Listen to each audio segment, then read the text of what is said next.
पुरम्यता राम जब देखी, हर्षे अनुज समित, हर्षे अनुज समेत विशेष।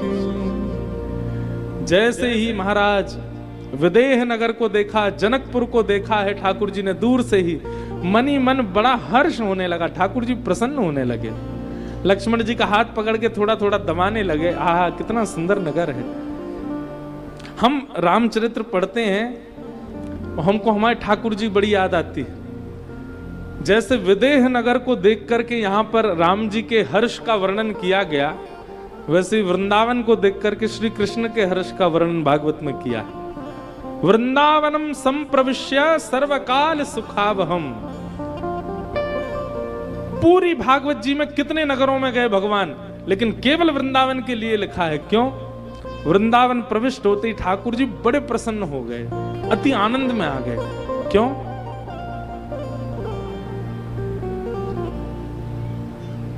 क्योंकि वृंदावन ब्रह्मा ने नहीं बनाया, वृंदावन हमारी किशोरी जी ने ही बनाया है। किशोरी जी के हृदय कमल से वृंदावन का प्रादुर्भाव हुआ, इसलिए ठाकुर जी प्रसन्न हो रहे हैं। और आज यहां पुर रम्यता राम जब देखी, हर्षे अनुज समित विशेष। क्यों इतने प्रसन्न हो रहे हैं? क्योंकि जानकी जी का स्थान है। आहा, गुंजत मंज मत रस भृंगा, कूजत कल बहु बरन बिहंगा, बरन बरन बिक से बन जाता, त्रिविध समीर सदा सुख दाता।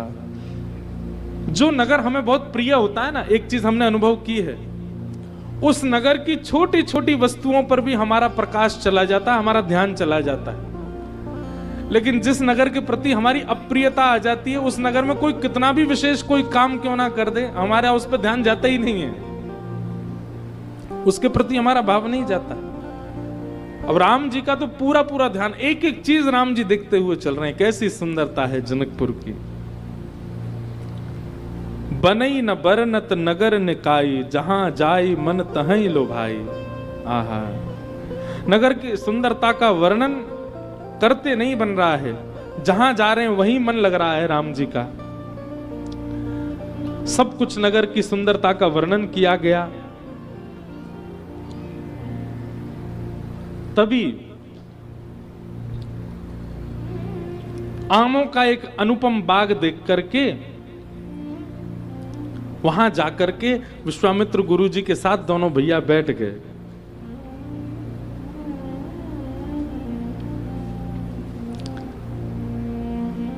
छांव में जाकर के बैठे हैं। तभी किसी नगरवासी ने विश्वामित्र जी को देखा, दौड़ करके गए और विदेह राज जनक जी को जाकर के सूचना प्रदान की है कि बोले महाराज, नगर में श्री विश्वामित्र जी आए और 2 कुमार बालक उनके साथ में पधारे हैं। यहां जैसे ही जनक जी ने सुना कि विश्वामित्र जी आए, तुरंत सबको इकट्ठा किया। बोले अरे बधाई की तैयारियां करो, स्वागत की तैयारियां करो, मुनि हमारे नगर में पधारे हैं। और यहां बगीचे में क्या हुआ, यहां गुरु विश्वामित्र थोड़े बैठ करके पौड़े हैं, थोड़े थक गए थे, थोड़े सोने को हो रहे हैं। तभी रामभद्र जी कहते हैं, बोले आपकी आज्ञा हो गुरुदेव, तो हम थोड़ा विचरण करके आए बाग में। बोले हाँ रामभद्र जाओ। राम जी लक्ष्मण जी थोड़ा विहार करने के लिए गए और तभी यहां पर श्री जनक जी का आगमन हुआ। जनक जी ने आकर के ही विश्वामित्र जी का स्वागत किया। स्वागत करके खूब प्रणाम किया, उनका स्वागत कुशलाई पूछी, आदि आदि सब आनंदित हुए। अब यहां जनक जी विश्वामित्र जी से चर्चा कर रहे थे, सब बैठे थे। उतने में ही श्री रामभद्र जी का और लक्ष्मण जी का आगमन हुआ। वे थोड़े घूमने गए, बगीचा में घूम करके लौट करके आए तो एक आश्चर्यजनक घटना घटी। क्या? श्याम गौर मृदु पयस किशोरा, लोचन सुखद विश्वचित चोरा, उठे सकल जब रघुपति आए, विश्वामित्र विश्वामित्र ने खट बैठाए। जैसे ही राम जी का आगमन हुआ, राम जी अभी वयस अवस्था में, कुमार अवस्था में हैं, पर उनके रूप की कांति, उनके नेत्रों का आकर्षण और उनके रोम रोम के प्रति ऐसी ऐसी ऐसी आकर्षण की स्थिति बन जाती है सबकी कि राम जी के आते ही सब खड़े हुए। ये बात तो समझ आती है, पर विदेहराज जनक जी भी खड़े हो गए और जनक जी खड़े होकर ये पहचान ही नहीं पा रहे कि मैं खड़ा क्यों हो गया हूं। राम जी के रूप को देख करके अपने आप खड़े हो गए सब अपने स्थान पर, और सबके नेत्र, सबके मुख खुले रह गए, नेत्र खुले रह गए, मानो उस समय कोई कुछ बोल भी रहा हो तो किसी को सुनाई नहीं दिया। सारी इंद्रियां केवल राम जी का दर्शन कर रही हैं। जनक जी स्वयं से पूछ रहे हैं, ये तो छोटा बालक है, ये तो अभी कुमार बालक है, मैं इनको देख के खड़ा क्यों हो गया? इनमें कोई तो बात है, इस बालक में कुछ तो दिव्यता है, कुछ तो श्रेष्ठता है जो मैं अपने आप को भी नहीं रोक पाया। सब खड़े हो गए, पूरी सभा मानो राम जी ने अपनी ओर खींच ली। विश्वामित्र जी ने तुरंत इशारा किया और दोनों राम और लक्ष्मण को अपने पास बुला करके बैठाया। दोनों भाइयों को देख करके सब आनंदित हो गए। जनक जी ने पूछा, गुरुदेव ये दोनों बालक, इनका परिचय देते हुए कहा, बोले भैया ये दशरथ जी के दोनों लाला हैं, रामभद्र हैं और लक्ष्मण जी हैं। तो ऐसा वर्णन करते हैं कि यह सुनकर के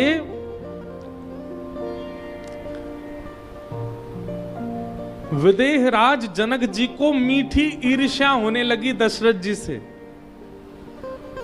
और मानो विधाता को कोसते हुए एक बार को जनक जी कह रहे हैं, इतने सुंदर बालक, इतने सकुशल बालक, ऐसे योग्य बालक जिनके देखने मात्र से उनके गुण प्रकट हो जाते हैं। अरे दूसरों के बालक के तो गुण पूछने पड़ते हैं, पर राम जी का स्वरूप ऐसा है कि कुछ पूछे नहीं, केवल देखते रहो। ऐसा आकर्षण, ऐसे सुंदर बालक तो हमारे जनकपुर में होने चाहिए थे, हमारे घर में होने चाहिए थे। अरे विधाता आपने भी क्या किया है, दशरथ जी के यहाँ भेज दिया इनको। ये बालक तो हमारे यहाँ जन्म लेते तो आनंद ज्यादा होता। लेकिन तभी मानो जनक जी के भीतर से आवाज आने लगी, अब पुत्र तो नहीं बन पाए मेरे, लेकिन हे विधाता ऐसी करुणा करना, ऐसी कृपा करना, कोई तो संबंध इनसे बन जाए, ये किसी रूप में तो मेरे हों, ताकि इनको मैं अपना कह सकूं।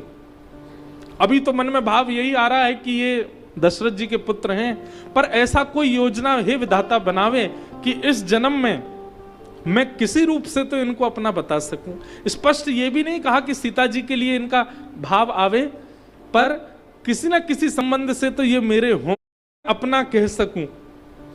अभी तो मन में भाव यही आ रहा है कि ये दशरथ जी के पुत्र हैं, पर ऐसा कोई योजना हे विधाता बनावे कि इस जन्म में मैं किसी रूप से तो इनको अपना बता सकूं। स्पष्ट ये भी नहीं कहा कि सीता जी के लिए इनका भाव आवे, पर किसी ना किसी संबंध से तो ये मेरे हों, हे विधाता ऐसी कोई योजना बनाना। ऐसा राम जी का रूप है, सब उनके रूप पर मोहित हो जाते हैं। सुंदर रूप देख करके सब आनंदित हो गए। तभी विश्वामित्र जी से विदेहराज जनक कहते हैं कि भगवान आप इस वन में बैठ गए आकर के, कृपा करके आप भीतर चलिए ना नगर में। और नगर में एक सुंदर स्थान है, सुंदर सदन, जहां मेरी पुत्री सीता रहती है। सुंदर सदन की खासियत ऐसी है कि वो मौसम के अनुरूप पूरा सदन निर्मित होता रहता है। सर्दियों में गर्म हो जाता है, गर्मियों में ठंडा पड़ जाता है, जब इच्छा होती है तब वर्षा हो जाती है, जब इच्छा होती है मीठी ब्यार बहने लगती है। ऐसा सुंदर सदन है। मैं सीता को कहूंगा वो कुछ दिन हमारे भवन में रहेगी। आप लोग आए हैं, आपके आने से उस सदन की और महिमा बढ़ेगी, आप कृपा करके उसमें विराजमान हो जाओ। सुंदर सदन सुखद सब काला, तहां बासुले दीन भुमाला। विश्वामित्र जी कहने लगे नहीं, हमको तो यही सुख है। तो जनक जी ने मानो ऐसा भी कहा, आपको तो अभ्यास है वन में रहने का। दशरथ जी के दोनों कुमार आए हैं, कल को लौट करके जाएंगे तो क्या कहेंगे कि हम तो वन में ही रहे। अरे एक राजा का धर्म होता है कि दूसरे राजा के आए हुए लोगों का उत्तम सत्कार करे, और साथ में मुनि भी पधारे, तो हमको ये सौभाग्य दीजिए, आप कृपा करके वहीं चलें। आहा,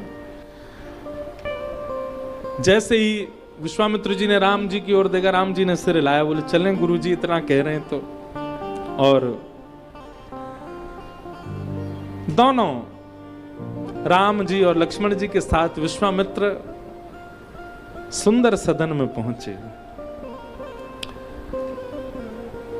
लक्ष्मण जी राम जी से कहने लगे, बोले भैया हमको तो नगर देख करके इतना अच्छा लगा कि हमारा मन हो रहा है हम फिर से देखने के लिए जाएं, पर हमको बहुत संकोच हो रहा है, हम गुरु जी से कैसे कहें। राम अनुज मन की गति जानी, भक्त वशल हिये उलसानी। राम जी लक्ष्मण जी की मन की गति जान गए, और जान करके तुरंत गुरुदेव से जाकर के कहने लगे, गुरुदेव मैं तो ठीक हूं, पर लक्ष्मण का बहुत मन हो रहा है नगर भ्रमण करने का, आपकी आज्ञा हो तो मैं लक्ष्मण को थोड़ा नगर भ्रमण करा लाऊं। गुरुदेव ने जैसे ही सुना, कहा जाओ रामभद्र। और यहां पर कहा भी है क्या, नगर दर्शन करने मत जाओ, नगर के लोगों पर कृपा करने जाओ, नगर के लोगों के नेत्रों को सुख प्रदान करने जाओ। बड़भागी होंगे वे लोग जिस मार्ग से आप निकलेंगे, आपके रूप का दर्शन करके सब आनंदित हो जाएंगे।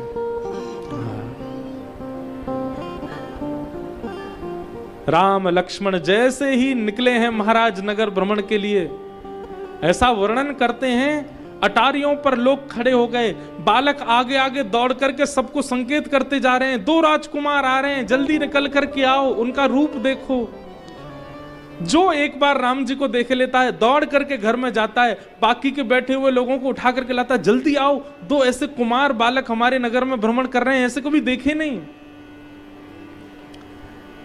सखियां सब अपनी अटारियों पर खड़े होकर के राम जी के रूप को देख रही हैं, और कई सखियां आपस में चर्चा कर रही हैं, हमारे जनक जी ने सीता जी के ब्याह के लिए गलत निर्णय ले लिया। क्या गलत निर्णय ले लिया? बोले धनु यज्ञ का कार्यक्रम करा दिया, धनुष को जो तोड़ेगा वही ब्याह करेगा। अब ऐसे कुमार बालक ये तो बेचारे स्पर्श भी नहीं कर पाएंगे, और सीता जी के पूरे योग्य लग रहे हैं। राम जी को देख करके कई सखियां अपनी अटारियों से ही चर्चा कर रही हैं और विधाता से प्रार्थना कर रही हैं, हे विधाता, या तो इनका सीता जी से ब्याह हो जाए, नहीं तो हमारे नगर में किसी से भी इनका ब्याह हो जाए, पर हो जाए हमारे नगर में। किसी सखी ने आगे पूछा, ये क्या बात हुई? सीता जी से ब्याह हो जाए ये बात समझ में आती है, लेकिन तुम कह रही हो किसी से भी हो जाए, उससे तुमको क्या लाभ मिलने वाला है? बोले अरे सीता जी से ब्याह हो ये तो प्रथम इच्छा है, पर सीता जी से नहीं हुआ तो किसी और से हो जाएगा, तो उस बहाने ये दोनों नगर आते रहेंगे, और जब जब आएंगे तब तब हमको दिखते रहेंगे। इसलिए हम कह रही हैं, हे विधाता, इनका विवाह हमारे नगर में ही हो जाए। राम जी के उस रूप को देख करके सब आनंदित हो रहे हैं। इस प्रकार संपूर्ण जनक नगरी को अपने रूप से आनंदित करके प्रभु श्री राम लक्ष्मण मानो कृपा करके आए हैं पूरी जनकपुरी पर। रात्रि में आए, आकर के संध्या वंदन करके चरण दबाए गुरुदेव के। दोनों राम लक्ष्मण भैया चरण दबा रहे हैं, और गुरुदेव अति प्रसन्न हैं, प्रसन्न होकर के आनंदित हो रहे हैं राम जी के और लक्ष्मण जी के इस प्रेम को देख करके।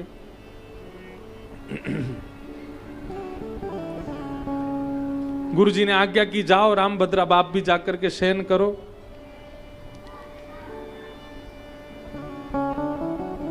ले आएंगे, हम ले आएंगे, जाओ आप लोग ले जाना कोई। क्या बता रहे थे हम, क्या बता रहे थे? हाँ, तो राम लक्ष्मण दोनों चरण दबाने लगे। चरण दबा करके जैसे सोने के लिए गए तो फिर लक्ष्मण जी ने राम जी के चरण दबाए। बोले भैया आप दोनों गुरु जी की सेवा करके अब आप सो जाओ, हम आपकी सेवा करें। लक्ष्मण जी चरण दबाने लगे। सबसे विलंब से सोए लक्ष्मण जी, लेकिन सबसे पहले उठ गए और उठ करके नहा धो करके तैयार हो गए। ये सेवा का, इसीलिए जीवाचार्य हैं श्री लक्ष्मण जी महाराज। उठे लगन लखन निश विगत सुनी, अरुण सिखा धुनि कान, गुरु तो पहले ही जागपति जगतपति, जागे राम सुजान। लक्ष्मण जी पहले ही उठ गए और पहले ही उठ करके स्नान ध्यान करके सब तैयार हो गए। गुरुदेव की पूजा के लिए, सुमन लेने के लिए दोनों भैया वन में गए। जैसे ही वन में गए वहां जाकर के मालियों से आज्ञा लेने लगे, कहां से पुष्प लें, कहां से तुलसी जी इकट्ठी करें। इस प्रकार का भाव रखा।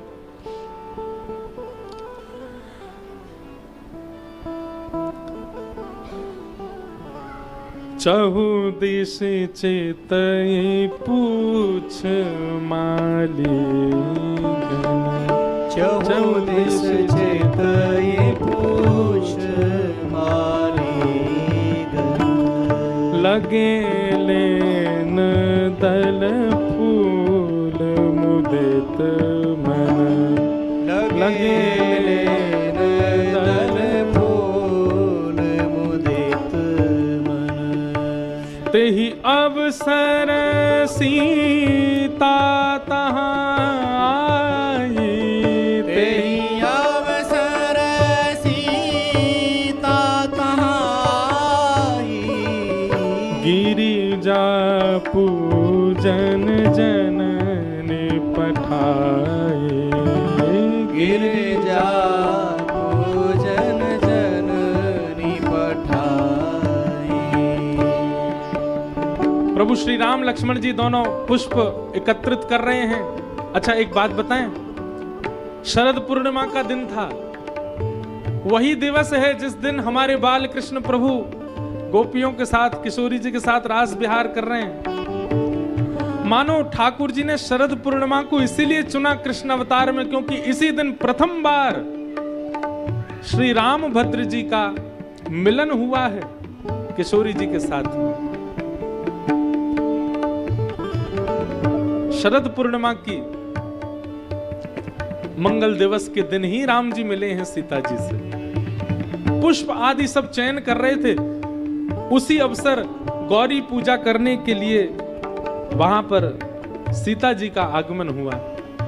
संग सखी सब सुभग शयानी, संग सखी सब सुभग शयानी, गावही गीत मनोहर वाणी, गावही गीत मनोहर। यहाँ राम लखन भैया दोनों पुष्प बटोर रहे हैं और यहाँ से श्री सीता जी आ रही हैं सब सखियों के साथ गिरिजा पूजन करने के लिए। तभी उनमें से एक सखी आगे निकल करके देखने के लिए गई है, बगीचे में कहीं बैठना हो, कुछ करना हो, क्या आगे व्यवस्था देखने के लिए गई। आहा, जैसे ही वो आगे निकल करके गई है और आगे जाकर के जैसे ही उसने दोनों भाइयों को देखा, देख करके प्रेम विह्वल हो गई, प्रेम मगन हो गई हैं वो सखी। आहा, देख करके पहले तो अपने आप को संभाल नहीं पाई और जैसे तैसे स्वयं को संभाला तो दौड़ करके गई है और जाकर के सीता जी को बता रही हैं क्या, देखन बाग कुंवर दो आए, देखन बाग कुंवर दो आए, बाय बय किशोर सब भांति सुहाए। भय किशोर सब भांति सुहाए। श्याम गौर किमी कहो बखानी। श्याम गौर किमी कहो बखानी। गिरा नयन नयन बिनु बाले। गिरा नयन नयन बिनु। जैसे अब ये भाव प्रेम का है, इसको तो आपको अनुभवी करना पड़ेगा। सखी दौड़ करके गई सीता जी से जाकर के बोली, अरे तो कुंवर घूम रहे हैं इस वन में, कैसे हैं? बोले एक श्याम वर्ण का है, एक गौर वर्ण का है। उनका रूप कैसा है मैं कैसे बताऊं? आंखों ने देखा है पर आंख बोलना नहीं जानती।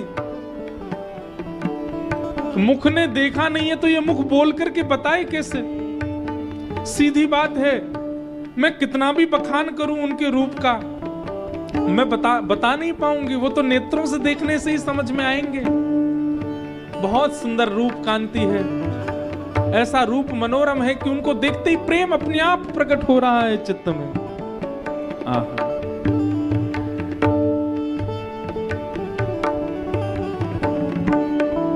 सीता जी सुनकर के मन ही मन आनंदित तो हो रही हैं। तभी राम जी वहां पर बैठ करके वन में पुष्प आदियों का चयन कर रहे हैं। सीता जी थोड़ी सी समीप जा रही हैं। अभी सघन वन है, दिख नहीं रहे एक दूसरे को दोनों। तभी रामभद्र यहाँ पुष्प आदि तोड़ रहे थे, कुछ गुरुदेव के पूजा की सामग्री इकट्ठी कर रहे थे। तभी कंकन किंकिनी नूपुर धुनी सुन। कंकन किंकिनी नूपुर धुनी सुन। कहत लखन सन राम हृदय गुण। कहत लखन सन राम हृदय गुण। किंकिनियों की आवाज सुनकर के, सुंदर पायल की झनकार सुनकर के राम जी लक्ष्मण से कहते हैं, लक्ष्मण ईश्वर सुनाई दिया? तुमको कुछ सुनाई दिया? मैंने किंकिनियों की आवाज बहुत सुनी, नूपुरों की आवाज सुनी, पर ऐसी आवाज कभी नहीं सुनी है। देखो, राम जी के रूप को सखी ने देखा और सखी ने रूप का जाकर के वर्णन किया, तब जाकर के सीता जी के चित्त में प्रेम प्रकट हुआ। पर यहां सीता जी का किसी ने रूप बताया नहीं है, केवल सीता जी की नूपुर की ध्वनि गई है राम जी के कानों में, उस ध्वनि से ही प्रेम प्रकट हो रहा है। राम जी कह रहे हैं, ऐसा लग रहा है मानो कामदेव अभी अभी यहां पर विजय प्राप्त करके गया हो। मैं सहज ही ये स्वर सुनकर के आकृष्ट हुआ जा रहा हूं। अस कहीं फिर चितते ही ओरा। अस कहीं फिर चितते ही ओरा।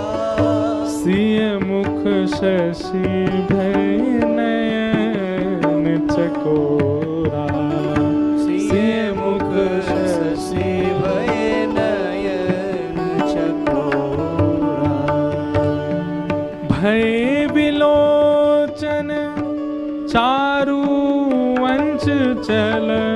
भय विलोचन चारु चंचल। मनहु सकुच निमुत जे दिंग चल। मनहु सकुच निमित जे दिगंचल। और तभी सघन कुंज की एक ओट से श्री सीता जी का मुखमंडल दिखने लगा। और जैसे ही किशोरी जी के मुखाकृति को राम जी ने देखा है, अभी सीता जी ने राम जी को नहीं देखा, राम जी ने सिया जी को देखा है। देखते ही मानो ऐसा लगने लगा कि सामने चंद्रमा है और राम जी चकोर बनकर के उनके रूप लावण्य को देख रहे हैं। अपलक हो गए राम जी, पलक गिर नहीं पा रहे हैं। ऐसा रूप देख करके आनंदित हो गए।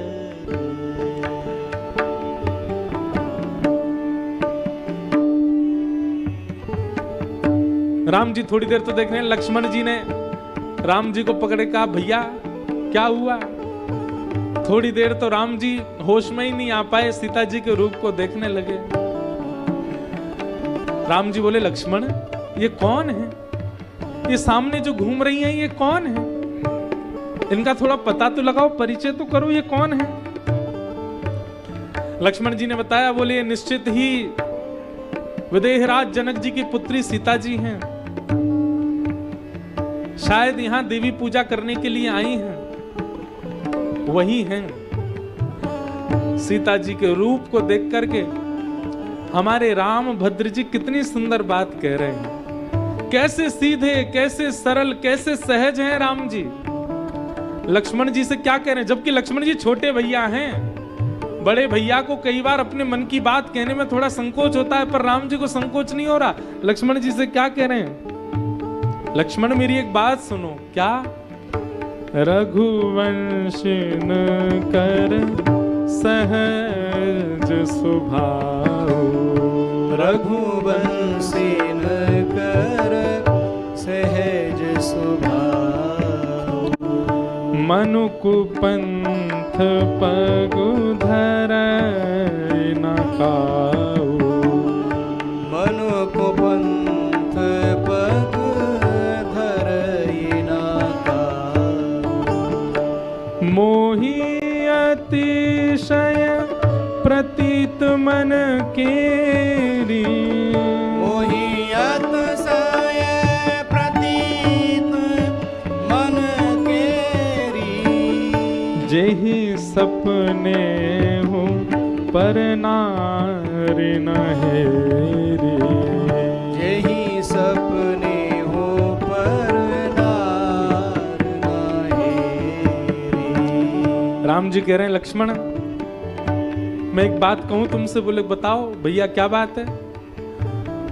मैंने सपने में भी कभी परिस्त्री का दर्शन नहीं किया। ये रघुवंशियों का स्वरूप है, हम कभी परदारा पर स्त्री की ओर दृष्टि नहीं डालते। पर लक्ष्मण पता नहीं इनका रूप देख करके मैं क्यों इनकी तरफ खिंचा चला जा रहा हूं। अब बताओ, ये बात बड़े भैया को छोटे भैया से कहनी चाहिए, पर राम जी इतने भोले हैं, अपने मन की सारी बात बता रहे। मैं इनके रूप को देख करके थक नहीं रहा हूं, पर स्त्री का कभी स्वप्न में भी दर्शन नहीं किया है, पर इनमें कोई तो बात है लक्ष्मण। पता नहीं क्यों मैं इनकी ओर खिंचा चला जा रहा हूं लक्ष्मण। आहा।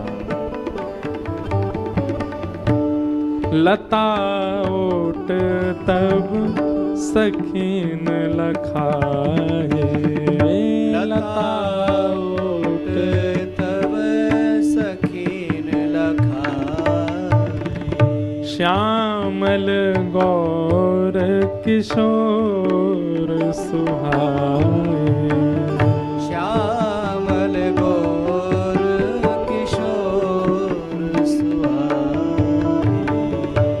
देखी रूप लोचन ललचाने, देख रूप लोचन ललचाने, हर्षे जनु निज निधि पहचाने, हर्षे जनु निज निधि पहचाने। लताओं से जब अब सीता जी ने देखा है, किशोरी जी देख करके श्याम गौर वर्ण के दोनों भैया श्याम रूप के राम जी को देख करके प्रेम विवश हो गए। जब सिय सखिन प्रेम बस जाने, जब सिय सखिन प्रेम बस जानी, कही न सकहि कछु मन सकुचाने, कही ना सकहि कछु मन सकुचानी। सीता जी भी मुस्का गई हैं, राम जी भी उनके रूप को देख रहे हैं। आहा, और अब जो हुआ उसने तो हमारे मन को भी छीन लिया। क्या? तभी ठाकुर जी को एक मोर पिच्छ दिखाई दिया और प्रभु श्री राम पता नहीं क्यों सहज ही चलते गए और मोर पिच्छ के उस भाग को उठा करके अपनी बेणी में ठाकुर जी ने धारण किया है। राम भद्र ने आज मोर पंख धारण किया। मोर पंख सिर सोहतनी के, मोर पंख सिर सोहतनी के, गुच्छ बीच बीच कुसुम कली के, गुच्छ बीच बीच कुसुम कली के। बोल मोर पंखधारी श्री राघव जी महाराज की। हमने एक बात कही थी ना सुबह के सत्र में, राम जी सब चीजों का प्रारंभ कर रहे हैं। ये सब लीलाएं राम जी ने प्रारंभ की हैं। ठाकुर जी तो उस प्रारंभिक लीला का ही संवाहन कर रहे हैं। जैसे पिता की पदवी को पुत्र संभालता है, श्री राम जी की पदवी तो पहले ही स्थापित हो चुकी है, उसका निर्वहन भगवान श्री कृष्ण कर रहे हैं। अब क्या जरूरत थी मोर पिच्छ को धारण करने की? परंतु मानो मोर पिच्छ धारण करते ही राम जी ने अपने प्रेम का प्रस्ताव रखा है किशोरी जी के आगे। मोर पिच्छ धारण करते ही रूप कांति ऐसी हुई, ऐसी अद्भुत हुई महाराज, क्या बताएं, उसका वर्णन नहीं कर सकते। मोर पिच्छ को धारण कर लिया, लेकिन तभी सीता जी ने और सब सखियों ने एक आश्चर्य देखा। क्या? भाल तिलक श्रम बिंदु सुहाए, भाल तिलक श्रम बिंदु सुहाए, सुभग भूषण छवि छाए, श्रवण सुभग भूषण छवि भैया छाए। शरद पूर्णिमा का दिन है, इतनी गर्मी नहीं थी, भोर का समय है, कोई ग्रीष्म ऋतु नहीं है,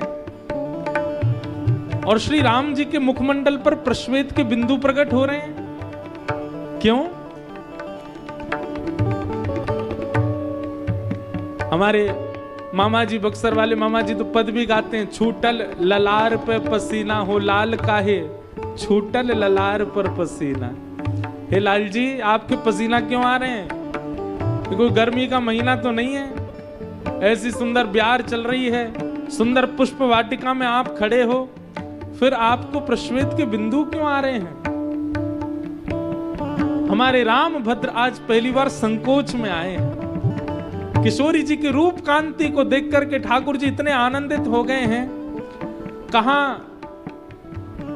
आज तक ऐसा रूप देखा नहीं, पहली बार किसी नारी को नेत्र भर के देखा है राम जी ने, इसलिए पसीना आ रहे हैं राम जी के मुखमंडल पर। सब सखियां इस रूप की बलैया ले रही हैं, सीता जी इस रूप के दर्शन करके आनंदित हो रहे हैं।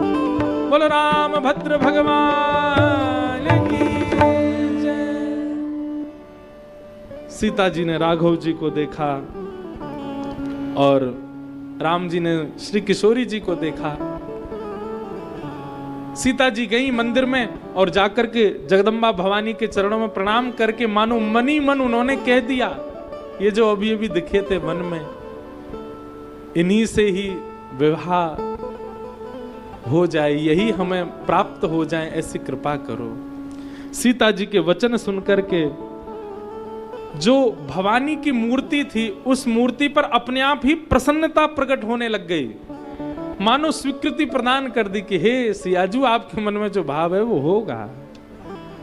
जय जय गिरिवर राज किशोरी, जय महेश मुख चंद चकोरी, जय गज बदन सडानन माता, जगत जननी दामिनी दुत गाता। सब श्री सियाजू ने जाकर के प्रणाम किया, वंदन किया। और यहां राम जी की स्थिति क्या है? राम जी लौट करके आ गए, और जैसे ही लौट करके आए हैं, सुमन और तुलसी दल जो लेकर के आए सब गुरुजी के चरणों में अर्पित किया और गुरुजी को सब सच बता दिया। मतलब वहां भी नहीं छुपाया है राम जी ने, गुरुजी को भी जाके बता दिया। बोले हमको इस प्रकार एक सुंदरी मिली थी, बहुत सुंदर थी, संभवतः जनक जी की पुत्री हैं। उनको देख करके मन में बहुत हर्ष हुआ। बस इतना ही कहा, इससे आगे नहीं कहा कि विवाह आदि हो जाए, गुरुजी ने कृपा करो, ये सब नहीं कहा राम जी ने। केवल बता दिया कि हम सुमन तोड़ने गए थे तो वहां पर हमको बहुत सुंदरी, उनको देख करके हमको बहुत अच्छा लगा। गुरुजी से छुपाया नहीं।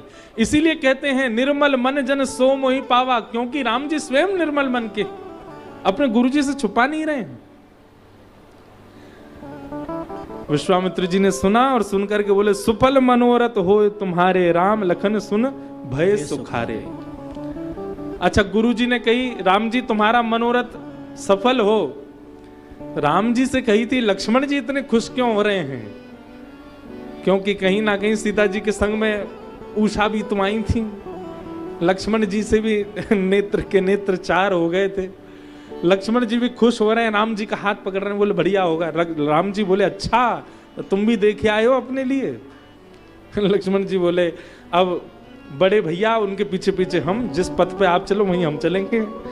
इस प्रकार वर्णन करते हैं पूरी रात राम जी को नींद ही नहीं आई और राम जी चंद्रमा को देख करके कह रहे हैं तुम क्या अपने ऊपर अभिमान करते हो। सीता जी का देखा रूप, देखा तुमने सिया जी का? अरे कौन कहता है तुम बहुत सुंदर हो? आज हमने देखा किशोरी जी को।